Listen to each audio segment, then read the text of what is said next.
What's going on, Imperials? It's Emperor Cubone here. It's nothing exclusive to Pokémon for people to say, back in my day, things were better. But it can be fairly commonplace to look down on the more modern entries into the franchise. I am not here to say that Pokémon is perfect, because they have taken some serious missteps in recent times, but it's also not fair to say that all of the newer games are bad, and in fact there are some things from the newer Pokémon generations that are better than the old games. So let's see the top 6 areas that are actually better in the newer Pokémon games. Number 6. Interactions. It could be said that part of the charm of the past Pokémon games was that it relied on your own imagination to fill in the gaps, making it the best that it possibly could be, your mind creating things much greater than graphics ever could. But if you look at some of those old sprites, you might not even be able to tell what they're supposed to be, leading to not knowing whether Diglett has a nose or a mouth or other such questions. But the most you could do to bond with your pocket monsters is throw them out onto the field to take damage. Well, I guess if you wanted to maybe count forcing them to use HMs like karate chopping action figures, but all the rest of it was totally in your head. But nowadays, we're practically spoiled by comparison. Take your pick of any 3D Pokémon game and they will provide some method of deeper interactions with your Pokémon team. You've got Pokémon Ami and Kalos, which allows you to pet or poke your friends, and then feed them treats as well. You've got Pokémon Refresh and Alola that actually allows you to heal your Pokémon for free. Not sure why that went away, but I guess the statuses disappearing by themselves is fine. And in Galar, they included the camp feature to play with your Pokémon, and Paldea even had the picnics. Legends Arceus even has its own version of this as well, so you not only get a nice 360-degree view of any Pokémon that you choose, but you can physically interact with them and even play games. Say what you will about the newer Pokémon designs if you want, but you can actually form a relationship with them so that you get to know that one individual instead of random pixels on a screen that you could toss out for any other. Since this is your friend that you played ball with back when it was a small base stage, or the one that you washed clean out in the desert. Those bonding experiences are only possible in the newer Pokémon games that people seem to look down on. Number 5. Allied characters. I specifically did not say rivals because I think we know that those haven't quite been the same for a while now, especially choosing the weaker starter, but rivals are not the only characters that we come across on our journey. I mean, before we were lucky to get at least one extra kid besides our rival, but more recently we've seen them expand the list of people that we're allowed to know quite a bit. Now sure, nobody really loves the Gen 6 group of friends. I mean, Shauna and the opposite player characters are okay, but Tierno and Trevor are just kind of there, so maybe that doesn't count as an improvement, but it didn't stop there, because while Alola did give us How, we also got Lily and her brother Gladion, whose stories are not only integral to the plot, but are actually super interesting to follow. Not to mention we actually see some of the other characters a number of times, like Hapu or Nanu, and all of the trial captains show up at the end, making them feel a lot more consequential than when gym leaders would just stand in a building and never leave. Then we can see it again in the Galar region, encountering multiple kids along our way, and even some upperclassmen, if you will, with Leon and Sonia as sort of mentors for us. And of course, the Paldea region probably pulled off the multiple characters the best I've seen yet, with each one of them getting their own separate arcs, but believably tying them all together in a way that's fitting for all of them in the end. Now, you could say that they've gone the opposite way with the villainous teams, because those have seemingly become less important and less threatening each new generation, but that can probably be balanced out by them making good repeated use of the gym leaders and prioritizing other characters besides just our one rival. I mean, Legends Arceus had so many recurring characters that I had trouble keeping their names straight. So that is a much better problem to have than getting tired of seeing this same old jerk over and over again. Number 4. Type diversity.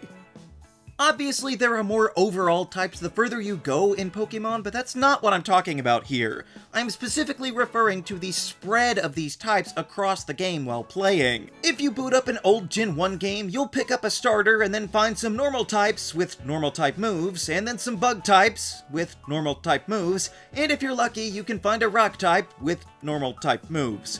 Or possibly some poison types with some very low base power attacks. So really it doesn't matter what actual types they provide if everything is only using normal, but more on the attacking front later. If you turn on any Pokemon game from the last 10 years, you've still got your bugs and your normals, sure, but the birds here actually get flying type moves much easier, and you're likely to run across other things like fairy, electric, or dark, or more, still well within the early game, but also find the rarer steel, dragon, or ghost much sooner than you could amongst generations past.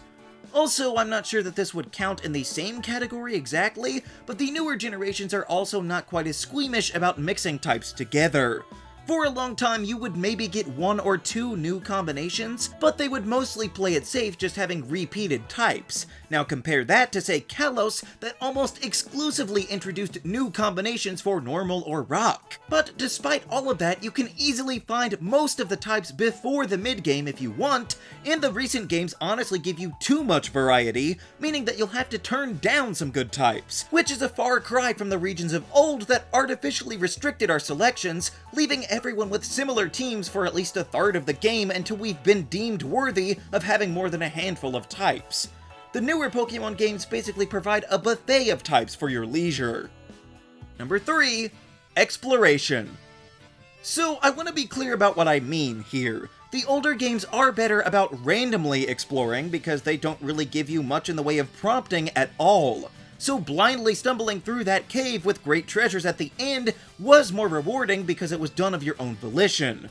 Although you could say that's been brought back pretty effectively with the more open-world elements of Legends Arceus or Scarlet and Violet, but the more recent games do go out of their way to put on full display the splendor that each region provides. There are even special camera angles to accentuate the beautiful fields of view that they want to show off. Granted, there are certain times that they show off more than they can actually provide, but newer regions, even if they are actually linear in nature, don't always feel it like the older ones did, because they fill it with twists and offshoots, giving a grand feeling of exploration. Also, another likely mark of limited hardware is the lack of biomes in early Pokemon, whereas now pretty much every single region has to have a desert, a tundra, and maybe a swamp or a jungle or special forest of some kind. Exploring 13 caves in a row is one thing, but traveling through a specialized cave, and the snow, and river paths, and even the skies opens up whole new realms of possibility. Once again, imagination is great, but you can't imagine yourself up into the sky when the game isn't programmed for that. But now that's pretty much the standard in Pokémon. Arguably, the outright removal of HMs assists in this regard as well. Making exploration far simpler and more fluid means that modern Pokémon games are selling you on the experience of new locations as much as anything else. Number 2. Attaining moves. As we mentioned before, the lack of variety in Pokemon moves plagued the early games, with some Pokemon not even learning attacks from their types at all. Or if they do, it's 1 or 2 lower base power moves, and if you wanted to get anything better, you would have to use up your one single precious TM. Or painstakingly search out one of the move tutors and try to guess what their incredibly specific currency might be that day. But all of those woes are far in the past at this point, because Pokemon has addressed moves in so many ways.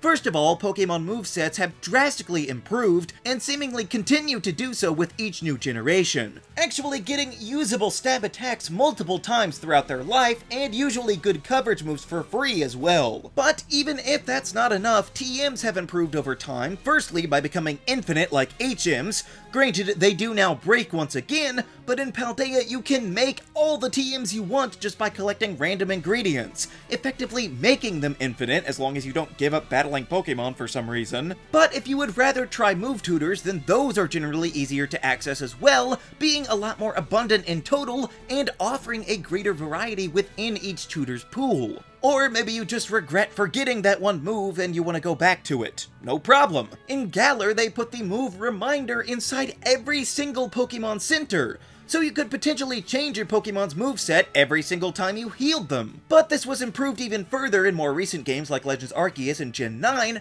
where you don't even need to talk to a third party, you can just do it yourself out in the field. The ability to freely switch your attacks whenever you want cannot be overstated for how it changes the game. This is like accessing the PC from anywhere on steroids. It takes a process that was tedious and unpredictable with the occasional hours of input time and simply handed it to you on a silver platter for free. They don't do that for much, but Pokémon Moves is one area whose streamlining is much better now than in the old days.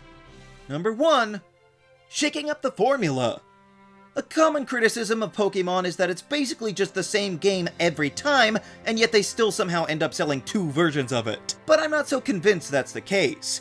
Now, it certainly was the case for a couple of generations there, with Kanto through Sinnoh being fun, but overall fairly similar. And yes, the bones of that game still exist now, with a professor giving you a starter and some gyms and other such things, but Pokémon has taken it upon themselves to intentionally shake things up in more recent times. Are you tired of gyms? Pretty much everybody was when Alola came around and gave us trials and kahunas instead. I know it's old news now since the game has been out for 7 years, but it was a huge departure from the norm at the time and a most welcome one at that. Don't like the Elite Four? Well, why not have a tournament filled with prominent, recognizable trainers like in the anime? That's what the Galar region gave us, after all.